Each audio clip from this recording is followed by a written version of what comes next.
Em uma pequena vila no deserto de Quedar, onde o vento assobia como quem sussurra segredos antigos, vivia um homem simples chamado Elias. Filho de Dura e descendente da tribo de Iscar, Elias era conhecido por sua vida pacata entre as colinas poeirentas e pelas palavras sábias que sempre brotavam de sua boca, mesmo sem nunca ter pisado em uma escola dos escribas. Seu trabalho era humilde, pastorear o pequeno rebanho de sua família. Mas, no silêncio das madrugadas, enquanto o céu ardia de estrelas e as ovelhas dormiam, Elias conversava com Deus, não em voz alta, mas no coração. E ele sentia que Deus o ouvia. Mas Elias vivia em dias difíceis. O povo ao redor havia se entregado à idolatria, e os líderes da região exploravam os fracos. Muitos homens justos haviam se calado, outros simplesmente desapareceram. E os céus pareciam fechados. Certa noite, enquanto orava nas colinas de Eret, algo aconteceu. Uma luz intensa rompeu a escuridão. Não era o sol nem a lua, era viva. E no meio da luz, uma voz o chamou. Elias, filho de Dura, levanta-te. Tenho visto o clamor do meu povo e te envio como mensageiro da minha justiça. Assustado, Elias caiu com o rosto em terra. Sentiu-se pequeno, incapaz. Como poderia ele, um pastor de ovelhas, cumprir um chamado tão grande? Senhor, sou apenas um homem comum. Não tenho espada nem posição.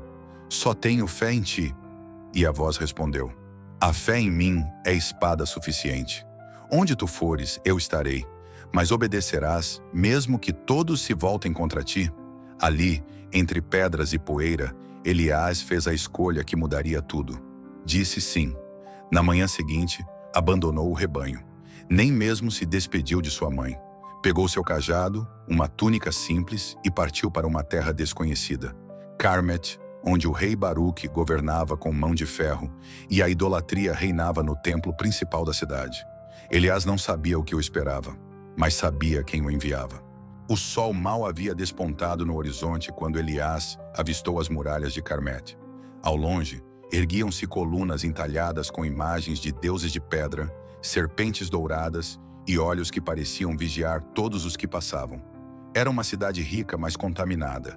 O ouro brilhava nas praças, mas o pecado manchava cada esquina.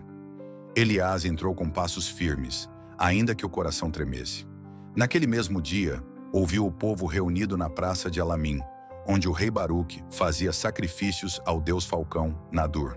Havia tambores, fogo, danças e crianças levadas como oferta. Os sacerdotes gritavam em transe. O povo aplaudia. Foi ali que Elias ouviu claramente no espírito: fala, não temas, a tua voz será como fogo.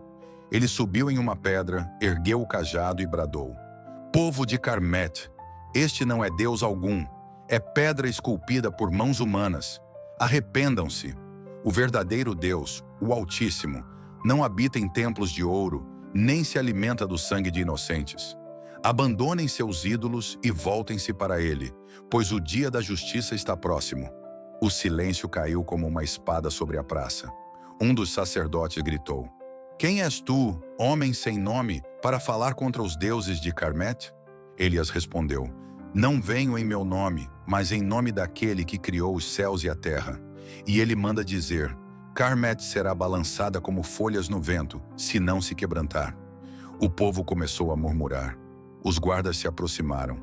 Elias foi agarrado, espancado e lançado no cárcere de Tsor, onde apenas os criminosos condenados por blasfêmia eram deixados, sem julgamento, sem defesa. Ali, na escuridão fria e úmida, com as mãos acorrentadas e o corpo ferido, Elias orou: Senhor, estou onde tu me enviaste. Ainda que eu morra aqui, não negarei a tua voz. Faze de mim o que for necessário, mas que tua vontade se cumpra. 3 dias se passaram. Nenhuma luz, nenhum som além dos gemidos dos outros prisioneiros. Elias começou a jejuar, e no 4º dia, um velho homem foi lançado ali ao seu lado. Seus olhos estavam fechados, mas havia algo em seu rosto. Paz, o velho disse com voz fraca. Ouvi tua pregação na praça, jovem. Tu falaste como os antigos profetas. Que Deus te enviou? Elias respondeu: o Deus que vê tudo, que pesa o coração dos reis e levanta os humildes. Seu nome é sagrado e eterno. O velho sorriu. Então tua prisão não será teu fim, mas teu púlpito. Naquela cela escura, Elias entendeu. A prisão não era derrota, era propósito. No 7º dia, naquela cela escura, enquanto Elias orava em silêncio, o som de passos se aproximou do portão de ferro. Era o capitão da guarda, um homem conhecido por sua frieza, chamado Harel. Elias, filho de Dura, o rei quer vê-lo. Agora, sem explicações, ele foi tirado da cela. Os olhos ainda se ajustando à luz do dia. Seu corpo fraco, mas seu espírito aceso. Caminhou entre colunas douradas e chamas eternas até o salão do trono. Lá estava o rei Baruque, sentado sobre um assento de pedra negra, com a coroa dos 7 deuses sobre a cabeça e o cetro entalhado com símbolos pagãos em sua mão direita. Ao redor, os sacerdotes, conselheiros e nobres da corte olhavam Elias com desprezo e curiosidade. Tu és o homem que ousou desafiar os deuses de Carmete? Perguntou Baruque com voz pesada. Elias se manteve em pé. Suas mãos ainda tremiam, mas seus olhos estavam fixos. Não desafiei deuses, majestade. Apenas anunciei a verdade, pois não há outros deuses além do Altíssimo, que governa sobre os reis e sustenta o fôlego dos homens. A corte murmurou em indignação. O rei se levantou. Tu ousas pregar no meu palácio? Sabes que posso ordenar tua morte agora mesmo? Elias respondeu, sem hesitar. Podes tirar minha vida, mas não calar a palavra que arde dentro de mim. Se for vontade do Altíssimo que eu morra, que assim seja. Mas se ele ainda tem algo a dizer a Carmete, então, mesmo que me lances ao fogo, minha boca falará. O salão ficou em silêncio. Pela primeira vez em anos, o rei se calou diante de um homem. Baruque então se virou para seus conselheiros. Tragam-no amanhã diante de todo o povo. Se seu Deus for real, ele o livrará das chamas. O decreto foi selado. No dia seguinte, Elias seria queimado vivo na praça central, diante de milhares. Naquela noite, Elias foi levado de volta ao cárcere. Mas agora, algo havia mudado. O velho que estava com ele havia desaparecido. No lugar, encontrou um pequeno pedaço de pano enrolado em seu leito de pedra. Dentro dele, uma palavra escrita com carvão. Isaías 43:2. Quando passares pelo fogo, estarei contigo, e as chamas não te queimarão. Elias chorou, mas não de medo. Chorou porque sabia, não estava sozinho. Ao nascer do sol, os sinos de Carmete ecoaram como nunca antes. A cidade inteira se reuniu na grande praça. Comerciantes fecharam as tendas. Crianças foram colocadas sobre os ombros de seus pais. Era dia de julgamento, e todos queriam ver se aquele homem ousado realmente morreria, ou se um milagre aconteceria. No centro da praça, uma grande fornalha havia sido construída. As chamas já ardiam alto, alimentadas por óleo e lenha seca. Sacerdotes dançavam ao redor, clamando aos deuses para que consumissem o blasfemo. Elias foi trazido sob gritos e zombarias, amarrado, ferido, mas com os olhos fixos no céu. O rei Baruque estava em uma varanda, observando tudo com atenção. Esperava ver medo, esperava ver clamor por misericórdia, mas viu apenas paz. O arauto real gritou: Elias, tu foste condenado por desafiar os deuses de Carmete. Se o teu Deus é real, que ele te salve agora. Os guardas empurraram Elias em direção à fornalha, mas antes que ele entrasse, ele gritou uma última vez: Povo de Carmete, ainda há tempo de se voltarem ao Senhor. Ele é Deus vivo, e mesmo que eu morra, ele reina. Mas se ele quiser, ele me livrará. E então sabereis que não há outro além dele. E então, Elias foi lançado ao fogo. O silêncio tomou a praça. As chamas subiram, altas. O calor era insuportável. Muitos se afastaram. Alguns sacerdotes cobriram os rostos. Mas então, algo inexplicável aconteceu. Um dos guardas gritou: Olhai, há algo! Há alguém com ele no fogo! As chamas continuavam a arder, mas Elias não era consumido. Seus laços foram queimados, mas sua pele estava intacta. E ao seu lado, uma figura luminosa. Como um homem, mas com um rosto como relâmpago e vestes como a luz do dia, caminhava com ele dentro da fornalha. Pânico tomou os sacerdotes. O povo caiu de joelhos. O rei se levantou, estupefato.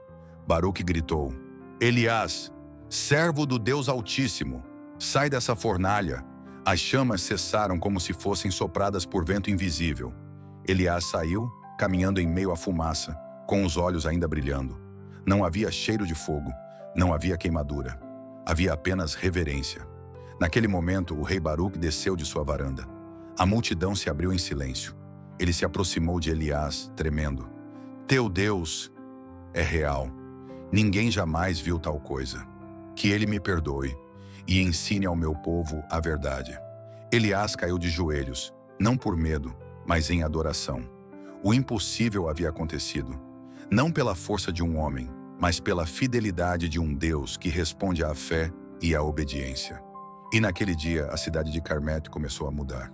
Nos dias que se seguiram ao milagre na fornalha, Carmete não foi mais a mesma. O rei Baruque, que antes sacrificava a deuses de pedra, agora se reunia em silêncio ao lado de Elias, ouvindo as escrituras antigas trazidas por viajantes fiéis. Os altares pagãos foram derrubados, os templos vazios e os sacerdotes que antes zombavam passaram a fugir da cidade. Alguns tocados permaneceram e se converteram. Mas o verdadeiro milagre não estava apenas na conversão do rei, estava no povo. Homens que antes exploravam os pobres começaram a repartir pão. Mulheres que viviam no medo encontraram descanso. Crianças antes sacrificadas agora corriam livres pelas praças. Tudo isso porque um homem comum decidiu obedecer. Certa noite, Elias foi chamado aos aposentos do rei. Tenho sonhado todas as noites com uma voz que diz: planta uma casa de oração no meio da cidade, ensina ao povo os caminhos do Eterno. Mas não sei como fazer isso, Elias. O profeta respondeu com firmeza: Majestade, se Deus falou, Ele mesmo proverá. Mas é preciso obediência completa. Não basta derrubar os ídolos. É preciso erguê-lo como o único Senhor. Baruque assentiu. No dia seguinte, diante da cidade inteira, o rei removeu sua coroa diante do povo e disse: a partir de hoje, não sou mais o rei de Carmete. O verdadeiro rei é o Deus de Elias. Eu, Baruque, serei apenas um servo da sua vontade. Naquele mesmo lugar onde Elias havia sido condenado à morte, foi erguido um altar ao Deus de Israel. Não feito de ouro ou prata, mas de pedra simples. O mesmo tipo de pedra onde Elias dormira na prisão. Ali, o povo se reunia todos os dias, e Elias ensinava sobre fé, justiça, misericórdia e esperança. Contava histórias dos antigos profetas, lia os salmos e clamava ao Deus vivo por cada alma. Anos se passaram. O nome de Elias ecoou por toda a região. Alguns o chamavam de profeta do fogo, outros de voz do deserto. Mas para ele só uma coisa importava: que todos saibam que Deus não esquece os que confiam nele, mesmo quando tudo parece perdido. Já velho, Elias foi chamado novamente por Deus, mas desta vez para partir. Naquela noite, ele subiu sozinho ao monte que ficava atrás da cidade. Ali, como nos velhos tempos, ele orou olhando para as estrelas, e ali partiu. Ninguém sabe se morreu ou se foi levado como Elias dos antigos tempos, mas no topo do monte deixaram uma pedra com sua inscrição: aqui descansou Elias, homem de fé, voz obediente e servo do Deus vivo. Que sua chama jamais se apague. Se a história de Elias falou com você, lembre-se: Deus ainda usa pessoas simples para fazer coisas eternas. Ele só precisa de um coração disposto. Curta, compartilhe e comente. Você teria a fé de Elias?